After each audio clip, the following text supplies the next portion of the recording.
धनगर समाजाला एसटी आरक्षण लागू करण्यासाठी धनगर समाजाने उग्र आंदोलन जे आहे या महाराष्ट्रामध्ये त्या ठिकाणी पंढरपूर असेल, नेवासा असेल, लातूर असेल, अनेक ठिकाणी औरंगाबाद असेल, अशा ठिकाणी आंदोलन त्या ठिकाणी आमरण उपोषण जे आहे धनगर समाजाच्या कार्यकर्त्यांनी तरुणांनी त्या ठिकाणी केलं। आणि हे आंदोलन या आंदोलन दखल जी आहे ते महाराष्ट्र सरकारने त्या ठिकाणी घेतली। 2 मंत्री त्या ठिकाणी पाठवण्यात आले आणि आम्हाला मुख्यमंत्र्यांची बैठक जी आहे ती मुख्यमंत्र्यांची बैठक होऊन त्या बैठकीमध्ये एकनाथ शिंदे साहेबांनी आम्हाला लेखी शब्द दिला की तुम्ही कागदपत्र जे आहे तुम्ही सादर करा, त्याच्यावरती कायदेशीर सल्ला घेऊन येत्या 15 दिवसामध्ये आम्ही हा धनगर समाजाचा आरक्षणाचा JR जो आहे तो आम्ही काढू असं लेखी आश्वासन त्या ठिकाणी आम्हाला दिलं। धनगर समाजाचा एसटीमध्ये कसा समावेश आहे, कसा ऑलरेडी समावेश झालेला आहे, त्याची कशी अंमलबजावणी करता येईल याविषयीचे आम्ही कायदेशीर पुरावे, कायदा जो प्रचलित कायदे आहेत त्या ठिकाणी महाराष्ट्राचा स्टॅम्प ड्युटी कायदा असेल, कोर्ट फी कायदा असेल, त्याचप्रमाणे अॅट्रॉसिटी देशाचा अॅट्रॉसिटी कायदा असेल, असे 5 कायदे जे आहेत त्या 5 कायद्यांचे आम्ही सादर केले सरकारला आणि सांगितलं की ह्या कायद्याच्या आधारे त्याच्या यादीमध्ये फक्त धनगर असं लिहिलेलं आहे।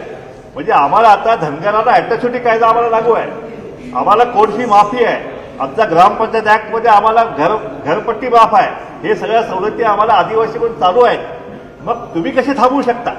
मग त्याची फक्त अंमलबजावणी करा एवढंच आमचं म्हणणं होतं आणि ते कागदपत्र आम्ही सादर केले।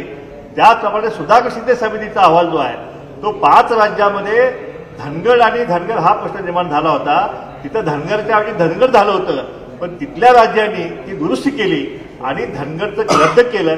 कारण धनगर ही जमात या राज्यामध्ये नाही, देशामध्ये कुठंच नाही आहे। हा देश स्वतंत्र झालेला अचानक हा शब्द आला आणि धनगरांच्या 4 पिढ्या या देशामध्ये मातीत गेल्या। काही राज्यांनी त्या ठिकाणी धनगर डच्या ऐवजी धनगर केलं आणि तसे JR काढले। त्याचा अभ्यास सुद्धा करण्यासाठी सुधाकर शिंदे समितीची जी महाराष्ट्र सरकारने नियुक्ती केली होती त्याने 9 महिने ते 5 राज्यात जाऊन त्याचा अभ्यास केला। त्याचा अहवाल जो आहे तो महाराष्ट्र सरकार सादर केला। तो 1 तारखेला तो अहवाल तयार झाला, परंतु 7 तारखेपर्यंत तो अहवाल सादर होत नव्हता। कुठली तरी एक अदृश्य शक्ती जी आहे तो अहवाल सादर होऊ देत नव्हता। परंतु मला त्या ठिकाणी 6व्या मजल्यावरून मात्र उडी मारण्याची धमकी ज्यावेळी दिली, 1 तासात तो अहवाल जो आहे तो अहवाल सरकारला सादर झाला आणि तो सादर झाला 7 तारखेला। आज जवळपास 14 तारीख आहे, 7 दिवस झाले तो अहवाल अजून सरकारने स्वीकारलेला नाही। त्या अहवालावरती कुठलीही प्रक्रिया या राज्य सरकारच्या दरबारात झालेली नाही। आम्ही जे कायदेशीर पुरावे सादर केले ते पुरावे लॉयर ज्युडिशरीकडून एजीकडे जायला पाहिजे होती, ती सुद्धा प्रक्रिया आज तागायत झालेली नाही। त्यामुळं हा JR सरकार काढणार आहे की नाही आहे याच्याविषयी आमच्या मनात साशंकता आहे आणि तसं चित्र तेवढं काही स्पष्ट नाही आहे। परंतु आज मुख्यमंत्र्यांनी सांगितले की आम्ही हा JR आम्ही लेखी तुम्हाला दिलेला आहे, आम्ही शब्द पाळू। आता ते कसे JR काढतायत? आचारसंहिता लागायच्या आत मी सांगितलं आजची शेवटची कॅबिनेट आहे, मग कसं करणार तुम्ही? त्यावेळी मला स्पष्टपणे सांगण्यात आलं की हा JR काढण्यासाठी कॅबिनेटची आवश्यकता नाही, सरकार हे JR काढू शकतंय। आणि म्हणून आम्हाला आमच्या अशा आणखी पल्लवी झाल्या की खरंच सरकार असं करू शकत असेल तर आचारसंहिता लागेपर्यंत त्या क्षणापर्यंत जे आहे त्या क्षणापर्यंत थांबण्याची आजचा निर्णय आमच्या बैठकीत झाला। आणि जर आचारसंहिता लागेच्या आत जर धनगर समाजाच्या आरक्षणाचा JR जर सरकारने नाही काढला तर या सरकारच्या विरोधात जे आहे, या सरकारच्या विरोधात येणाऱ्या विधानसभेमध्ये या निवडणुकीमध्ये धनगर समाज या सरकारच्या एकाही पक्षाला मतदान करणार नाही। हा निर्णय आजच्या बैठकीत आमचा झालेला आहे। हा झाला ह्या सरकारी पक्षाचा। पण जी महाविकास आघाडी जी आहे तिथले जे 3 पक्ष आहेत त्यांनी सुद्धा कुणी सुद्धा या धनगराच्या आरक्षणाविषयी भर सुद्धा काढलेलं नाही। यापूर्वी या 3 पक्षांचं सरकार या ठिकाणी होतं, त्याच्यामध्ये काँग्रेस होतं, त्याच्यामध्ये शिवसेना होती, उभाटा, त्यावेळी शरद पवार साहेबांची NCP होती, पण त्यांनी सुद्धा या धनगर समाजाला न्याय देण्याचा मुळीच प्रयत्न त्या ठिकाणी केला गेला नाही। त्यामुळं महाविकास आघाडी असेल किंवा महायुती असेल यांच्या ह्या 6 पक्षाला धनगर समाज मतदान करणार नाही अशा प्रकारचा निर्णय जो आहे तो आजच्या बैठकीत झाला आहे। मग मतदान करणार कुणाला तर हे मतदान जे आहे धनगरांचे उमेदवार जे आहेत ज्या ज्या ठिकाणी धनगर समाजाचे धनगर बहुल मतदारसंघ आहे त्या त्या ठिकाणी आम्ही धनगर समाजाचे आम्ही कार्यकर्ते त्या ठिकाणी आम्ही उभा करू. ज्या ठिकाणी धनगर नसतील इतर ओबीसी असतील त्या ठिकाणी आम्ही ओबीसीची उभा करू. तिथं त्यांना मदत करू, इतर ओबीसीची मदत घेऊ. असं करून या प्रस्थापितांचं राज्य जे आहे ते राज्य या ठिकाणी घालून या ठिकाणी धनगरांनी ओबीसीचं राज्य जे आहे ते आणायचा निर्धार जो आहे आजचा निर्धार मेळावा त्या ठिकाणी झालेला आहे. आमची शेवटची संधी आम्ही सरकारला देत आहोत. या स्टेपला आम्हाला जायचं नाही, म्हणून आम्हाला फक्त आमच्या आरक्षणाशी मतलब आहे. आरक्षण आम्हाला द्या, आमचं बाकी काही नाही. आम्ही सकाळी सांगितलंय की एकनाथ शिंदे साहेबांनी जर आरक्षण आम्हाला दिलं, अंमलबजावणी जी काढला तर त्यांच्यावरती पुन्हा मुख्यमंत्रीपदाचा भंडारा आणि गुलाल हा धनगर समाज हा उधळण्यासाठी तयार आहे. पण जर नाही दिलं तर मात्र या सरकारला घरचा रस्ता जो आहे तो आम्ही दाखवण्याशिवाय राहणार नाही. आणि या ठिकाणी बहुजनांचं सरकार जे आहे मग त्या ठिकाणी मुस्लिम असतील दलित असतील या सगळ्यांना आम्ही सोबत घेऊ. आणि आम्ही नवीन पक्ष जो आहे तो पक्ष सुद्धा आम्ही काढलेला आहे. त्याचं नाव आहे ओबीसी बहुजन आघाडी. हा पक्ष रजिस्टर्ड पक्ष झालेला आहे. त्यामुळे एबी फॉर्म सुद्धा जो आहे एबी फॉर्म मागायसाठी आम्हाला कुणाच्या दारात जायची आता आवश्यकता नाही. आता आम्ही तिकिटाची फॅक्टरी आम्ही काढलेली आहे. त्यामुळे आमची मुलं जे आहेत आमची मुलं आमच्याच तिकिटावरती त्या ठिकाणी उभा राहतील आणि आमच्याच मतावरती आमचीच मुलं विधानसभेमध्ये त्या ठिकाणी आमदार झाले दिसतील. या सत्तेमध्ये या ठिकाणी धनगरांची पोरं, रामुशांची, वडरांची, वंजाऱ्यांची पोरं हे तुम्हाला आता मंत्री झालेले दिसतील. हा निर्धार जो आहे हा निर्धार आजच्या बैठकीत आम्ही केलेला आहे. आम्हाला अपेक्षा आहे सरकारकडून की आपण आम्हाला जे आम्हाला काढावा न पेक्षा आमचा निर्धार आहे हे साही पक्ष झोपवायचे आणि त्या ठिकाणी ओबीसी आणि बहुजनांचं राज्य जे आहे या महाराष्ट्रामध्ये आणायचं हा निर्धार जो आहे आजच्या बैठकीत आम्ही निर्धार पक्का केलेला आहे. सर हिंदी में बोल विरोधी दीजिए. पक्ष आणि सत्ताधारी पक्ष आहेत. विरोधी पक्ष सत्ताधारी पक्षामध्ये जे धनगर समाजातील आमदार आहेत त्यांचं नेमकं काय म्हणणं आहे? तेव्हा पक्षाच्या दावणीला बांधलेले जे काही नेते मंडळी आहेत त्या पक्षाच्या भूमिकेशी सहमत झालेले आहेत. आता ह्या आरक्षणामध्ये धनगर समाजाचे किती आमदारांनी भाग घेतला याच्यामध्ये, किती माजी मंत्र्यांनी भाग घेतलेला आहे ते कुणीच आलेलं नाहीये धनगर समाजा मदतीला. एक ते गोपीचंद पडळकर सोडले तर बाकी कुणी या ठिकाणी आलेले नाहीत. त्यामुळं जे पक्षाचे जे आमदार आहेत त्या पक्षाचे एकनिष्ठ असतात ते चळवळीशी एकनिष्ठ नसतात. आणि म्हणून जे चळवळीशी एकनिष्ठ आहे सामाजिक न्यायाची चळवळ जी आहे आमच्या आरक्षणाच्या चळवळीशी एकनिष्ठ आहे त्यांनाच आम्ही हे करू. जे पक्षाशी एकनिष्ठ आहे त्यांनाही आम्ही घरी बसवण्याचा निर्धार जो आहे आजच्या बैठकीत आम्ही केला. तुम्ही म्हणता की आम्ही विधानसभेची निवडणूक स्वतःच्या ताकदीवरती लढू, लोकसभेच्या वेळेलाही तुमचं असंच वक्तव्य होतं, मग त्यावेळेला तुम्हाला एकही सीट काढता आली नाही. मग आता तुम्ही निवडणूक लढवताना हे दिवास्वप्न तर नाही ठरणार? बघा लोकसभा ही आमची ट्रायल होती. लोकसभा ही आमची ट्रायल होती आणि त्यावेळी आमचा आमची पक्की तयारी पण नव्हती. अवघी 8 दिवसाचा आमचा पक्ष होता आणि म्हणून ह्यावेळी आता आमचा निर्धार पक्का झालेला आहे. आरक्षणाच्या ह्या चळवळीतून आमची सगळी जनमत पक्क तयार झालं. ओबीसी हा महाराष्ट्रातला आता पेटून उठलेला आहे. ओबीसी विरुद्ध मराठा असा संघर्ष जो आहे प्रस्थापित मराठा हा संघर्ष आता महाराष्ट्रात होणार आहे. आणि ह्याच्यामध्ये ओबीसी धनगर आणि हे दलित मुस्लिम बांधव जे आहेत ह्यांचेच उमेदवार जे आहेत ते निवडून येणार आहेत आणि ह्यांची सत्ता महाराष्ट्रामध्ये येणार आहे. हे 100% सत्य आहे आणि हे सगळं घडणार आहे. अहिल्यादेवीची पुण्य आमच्या पाठीमागे आहे, शिवरायांचा आशीर्वाद आमच्या पाठीमागे आहे आणि ही सगळी बहुजनांची दैवत आहेत. या सगळ्यांचा आशीर्वाद घेऊन आम्ही ही लढाई जी आहे हे रणशिंग जे आहे हे आम्ही आता फुंकलेलं आहे. अण्णा साधारणतः किती जागा लढवणार? बघा 288 जागा आहेत. 288 जागांपैकी जिथं प्रस्थापित आहे त्या ठिकाणी पहिला आम्ही त्याला प्रस्थापितला पाडण्याची आम्ही तयारी करणार आहे. आणि त्या ठिकाणी ओबीसी आणि धनगर आणि हा दलित आणि मुस्लिम आहे यांचे आमदार जे आहेत ते आम्ही निवडून आणण्याचा आम्ही 100% आम्ही प्रयत्न करू. सर हिंदी में जो बोल दीजिए. हिंदीमध्ये हाँ. सर महाराष्ट्र में आपके कितने कैंडिडेट खड़े हुए हैं? देखिए महाराष्ट्र में धनगर समाज का आंदोलन ये 1 महीने से चल रहा है. हमारे युवकों ने प्राणांतिक उपोषण जो है अनशन जो है वो किया. महाराष्ट्र सरकार ने हमें आश्वासित किया गया है, लिखित स्वरूप से आश्वासित किया है कि धनगर समाज को ये शेड्यूल ट्राइब का आरक्षण जो है उसका जीआर हम लागू करेंगे, क्योंकि ऐसे बहुत सारे कानून है कि जिसमें धनगर समाज को शेड्यूल ट्राइब की सहूलत ऑलरेडी लागू है, लेकिन सिर्फ धनगर के जगह पे धनगर आ गया, इसलिए हम पे अन्याय हुआ है। वो अन्याय हमने सरकार के ध्यान में लाके दिया है, कागज पत्र सब साधन किया गया है, कानून साधन किया गया है, सुधाकर शिंदे समिति का अहवाल जो है वो भी साधन हुआ है, लेकिन सरकार ने आज की कैबिनेट में भी इसका निर्णय नहीं लिया है। इसलिए हमने सरकार को चेतावनी दिया है कि कोड ऑफ कंडक्ट आचार संहिता लगने तक आप ये धनगर समाज का आरक्षण का जीआर निकालो। अगर नहीं निकालेंगे तो आने वाले विधानसभा चुनाव में हम आपकी सरकार जो है आपकी सरकार को घर का रास्ता दिखाएंगे, और उस जगह पे ओबीसी, धनगर समाज, दलित और मुस्लिम ये बहुजनों का सरकार जो है वो सरकार लाने का निर्धार जो है वो आज का बैठक में हमने किया है। महाराष्ट्र में आदिवासी भी है, वो धनगढ़ में आते हैं कि उनको अलग से देखिए, ऐसे हमारी मांग जो है आदिवासी का जो आरक्षण अभी है जो 7% है उसमें से 1% भी हमने मांगा नहीं है।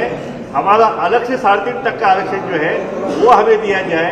ए कैटेगरी, बी कैटेगरी धनगर करके, ए कैटेगरी आदिवासी, बी कैटेगरी धनगर, ऐसे करके अभी ये जो सुप्रीम कोर्ट है उन्होंने महाराष्ट्र गवर्नमेंट को ऑथराइज किया गया है, ये सब कैटेगराइजेशन आप कर सकते हैं।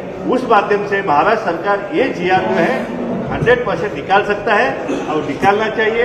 अगर नहीं निकाल दिया तो ये सरकार का जो श्राद्ध है वो हम डालने वाले। शेरगिरी 24 सितंबर से देखा गया कि धनगर समाज की एक मांगनी है शेड्यूल ट्राइब में, जिस मांगनी को लेकर आप चल रहे हैं। धनगर समाज जो है महाराष्ट्र का एक बहुत ही बड़ा समाज माना जाता है और इलेक्शन आने वाला है, इस पर भी बहुत बड़ा प्रभाव हो सकता है। हमने देखा कि नासिक, पंढरपुर और अकोला में भारी मात्रा में रास्ता रोको आंदोलन किया गया। क्या ये इलेक्शन को देखते हुए किया जा रहा है या धनगर समाज के हित में शेड्यूल ट्राइब में उनको भर्ती करने के लिए किया जा रहा है? देखिए, ऐसा है कोई भी आंदोलन होगा वो आंदोलन कब करना चाहिए, इलेक्शन जब आगे होगा तो ऐसे आंदोलन जो है उसकी फलित हो जाती है, उसका निर्णय आ जाता है। इसलिए ये जो आंदोलन जो है आगे विधानसभा का इलेक्शन है, इसलिए हमने ये आंदोलन अभी चालू किया है। इसलिए सरकार को लिखित में देना पड़ा, हम देंगे। अगर इलेक्शन सामने नहीं होता तो ये लिखित स्वरूप पे मुख्यमंत्री लिख के हमको नहीं दिया होता। तो इसलिए ये आरक्षण जो है चुनाव पर नजर रखते हुए ये आंदोलन हमने चालू किया है और हम सक्सेस हुए। मुख्यमंत्री ने लिखित रूप में दिए कि हम देंगे। सर, आने वाली सरकार जब आपकी आती है, जैसा मोदी जी ने विकास की बात की और उनके लाल के हसीन सपने दिखाए और उन्होंने देखे भी, उसके बावजूद अभी तक कुछ नहीं हुआ। अगर आपकी सरकार आती है तो जनता के लिए क्या करेगी?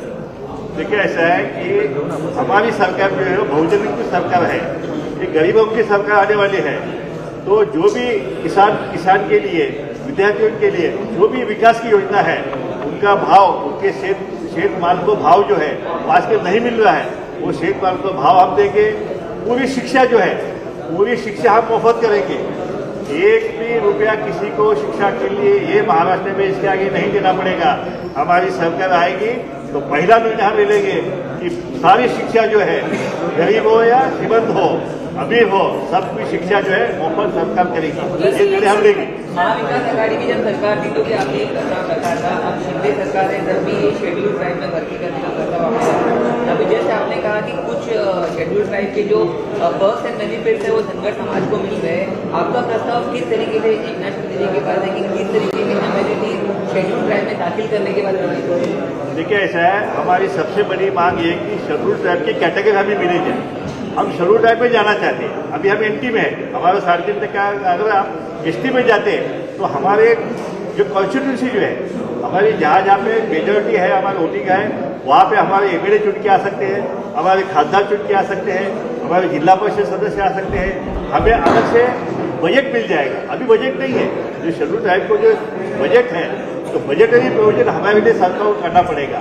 जो भी योजना है आदिवासी के लिए, वो सारी योजना जो है वो धनगर समाज को मिलेगी। इसलिए धनगर समाज को विकास जो अभी तक रुका हुआ है पूरी तरह से विकास अगर होना चाहते तो ये सहूलत जो है हमें किसी भी हालत में सरकार को देनी पड़ेगी। सर मेरा आखिरी सवाल है कि आपके कैंडिडेट महिलाएं कितनी रहेगी और जेंट्स कितने रहेंगे? देखिए ऐसा है, हर एक चुनाव क्षेत्र में जिस तरह से अगर महिला भी आगे आती है, यहाँ भी हमारी एक महिला अभी तैयार है लड़ने के लिए, ऐसे अनेक महिला हमारी तैयार है, तो हमारे कैंडिडेट में काफी संख्या में महिलाओं की संख्या जो है वो आपको दिखाई दी।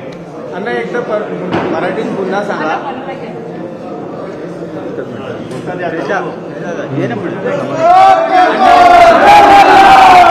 अण्णा पुण्यश्लो कायदेजी होळकरांचा, पुण्यश्लो कायदेजी होळकरांचा, छत्रपती शिवाजी महाराज की.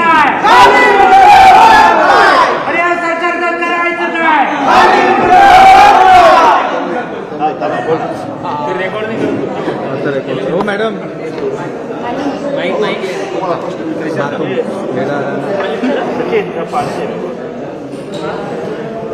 आप पूछ लो तुम। अण्णा आज काय सांगा, बैठक पार पडली आज, तुम्ही देखील असं सांगितलं की तुम्ही देखील पक्ष काढलेला आहे. लोकमत न्यूज 18 लोकमत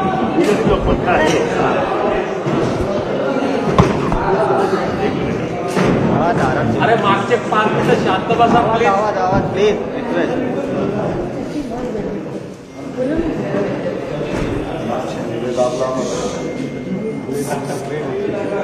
आज तुमची बैठक पार पडली, या बैठकीत काय ठरलं आणि तुम्ही देखील आता म्हटलात की आम्ही पक्ष देखील काढणार आहोत आणि येत्या विधानसभेला तुम्ही देखील उमेदवार उभे करणार आहात जे धनगर समाजाला, आणि खरं तर जे पक्ष असतील सर्वच पक्ष असतील यांना तुम्ही मतदान नाही करणार असं देखील ठामपणे सांगितलेलं आहे. आजच्या कॅबिनेटमध्ये धनगर समाजाचा एसटी आरक्षणाचा अंमलबजावणीचा GR जो आहे तो निघेल अशी संपूर्ण महाराष्ट्रातील धनगर समाजाची अपेक्षा होती, पण आजच्या बैठकीत ते होऊ शकलं नाही. मुख्यमंत्री महोदय एकनाथ शिंदे साहेबांनी लेखी स्वरूपात आम्हाला दिलेलं आहे की 15 दिवसामध्ये आम्ही हा GR काढू, सगळी कायदेशीर प्रक्रिया पूर्ण करू. यासाठी लागणारी सगळी कागदपत्रं आम्ही सरकारकडे यापूर्वीच आम्ही दिलेली आहेत, परंतु आज तागायत ती प्रक्रिया पूर्ण होऊ शकली नाही. ती गेल्या 30 तारखेला याची मुदत संपलेली आहे, 14 दिवस जास्त झाले, आणि म्हणून आम्ही प्रत्येक कॅबिनेटमध्ये आम्ही डोळे लावून आम्ही बसलो आहोत. आजच्या कॅबिनेटमध्ये शेवटची कॅबिनेट असं आम्हाला कळलं. आज आम्ही मुख्यमंत्रीमध्ये भेट घेतली, त्या ठिकाणी देवेंद्र फडणवीस साहेबांची भेट घेतली, अजितदादांची भेट घेतली, आणि त्यावेळी आम्ही त्यांना सांगितलं की आजच्या बैठकीत आपण निर्णय करणार आहात का, आजची बैठक शेवटची आहे का. त्यांनी सांगितलं की धनगर समाजात GR काढण्यासाठी कॅबिनेट मिटिंगची आवश्यकता नाही, हा आम्ही कधीही काढू शकतो. त्याची प्रक्रिया जी आहे त्याची सुरू आहे, आणि आचारसंहिता लागायच्या आतमध्ये हा निर्णय आम्ही लागू करू अशा प्रकारचा त्यांनी आम्हाला त्या ठिकाणी सांगितलं. पण आम्ही सरकारला अल्टिमेटम दिलेलं आहे की आजच्या बैठकीमध्ये आम्ही त्याला अल्टिमेटम दिलेलं आहे की तुम्ही आचारसंहितेच्या आतमध्ये हा धनगर समाज दिलेला शब्द आपण पाळावा, त्याचा GR आपण काढावा. जर आपण तो काढला तर या येणाऱ्या निवडणुकीमध्ये आम्ही मुख्यमंत्री एकनाथ शिंदे साहेबांनी हा विजयाचा आम्ही भंडारा आणि गुलाल उधळल्याशिवाय राहणार नाही. पण जर हा GR नाही दिला, नाही काढला, तर आजच्या बैठकीत निर्धार झालेला आहे की येणाऱ्या निवडणुकीमध्ये या सरकारच्या तिन्ही पक्षाचे आहे, या तिन्ही पक्षांचं सरकार घरी बसवायचं, आणि त्याचप्रमाणे हे महायुती झालं, पण महाविकास आघाडीचे जे काय घटक पक्ष आहेत त्या तिन्ही पक्षांनी सुद्धा या आरक्षणामध्ये काहीच भूमिका जी आहे, विरोधी पक्ष म्हणून त्यांनी भूमिका घेणं आवश्यक होतं. पण त्या ठिकाणी या महाविकास आघाडीचा एकही नेता आंदोलनाला भेट देण्यासाठी आला नाही, त्यांनी काहीच या ठिकाणी समर्थन दिलेलं नाही. त्यामुळे हे सुद्धा धनगर आरक्षणाचे विरोधक आहेत. म्हणून याही तिन्ही पक्षाच्या जे काही उमेदवार उभा राहतील त्यांना सुद्धा धनगर समाजानं मतदान करायचं नाही असाही निर्णय आजच्या बैठकीत झालेला आहे. मग या ठिकाणी मतदान कुणाला करायचं, तर आम्ही धनगर आणि ओबीसीचा स्वतंत्र पक्ष जो आहे तो आम्ही स्थापन केलेला आहे. त्याचं नाव आहे ओबीसी बहुजन आघाडी. हा रजिस्टर्ड पक्ष आहे. या पक्षाच्या माध्यमातून या ठिकाणी ज्या ठिकाणी धनगर समाज बहुल असलेले मतदारसंघ आहेत त्या ठिकाणी धनगर समाजाचे उमेदवार जे आहेत ते आम्ही उभा करू. या ठिकाणी इतर ओबीसी समाजाचे बहुल मतदारसंघ आहे, म्हणजे वंजारी असतील, माळी असतील, केजे असतील, कोच असतील, त्या ठिकाणी त्यांचे उमेदवार उभा करू आणि त्या ठिकाणी धनगर समाजाला मतदान करेल, ओबीसी धनगर समाजाच्या मतदान उभा करतील, मुस्लिम बहुल मतदारसंघात मुस्लिम उमेदवार आम्ही उभं करू, दलित बहुल मतदारसंघात आम्ही दलित उमेदवार उभा करू. अशा तऱ्हेने बहुजनांचं सरकार जे आहे, बहुजनांचे आमदार यावेळी मतदारसंघामध्ये त्यांच्या माध्यमात ठामपणे उभा राहून येणारी विधानसभा जी आहे बहुजनांची निवडून आणायची. येणारं सरकार जे आहे ते बहुजनांचं सरकार जे आहे त्या ठिकाणी आणायचं. कुठल्याही परिस्थितीत बहुजन सरकार आणि ओबीसी मुख्यमंत्री हा नारा जो आहे तो नारा देऊन आम्ही येणाऱ्या विधानसभेमध्ये आम्ही सामोरे जाणार आहोत. हा आजच्या बैठकीत नेता पक्का झालेला आहे की जर आरक्षण नाही तर मतदान नाही, आणि आरक्षण दिलं तर तुम्हाला मतदान, आणि नाही दिलं तर तुम्हाला घरचा रस्ता. आमची धनगरांची पोरे, रामोशांची, वडिलांची, या ठिकाणी वंजारांची, माळ्यांची पोरं त्या ठिकाणी आमदार म्हणून त्या ठिकाणी जातील, आणि त्या ठिकाणी शपथविधी सुद्धा जे आहेत या बहुजनांची पोरं मंत्री म्हणून शपथविधी घेणार. आजचा हा निर्धार जो आहे आजच्या बैठकीत आम्ही केलेला आहे.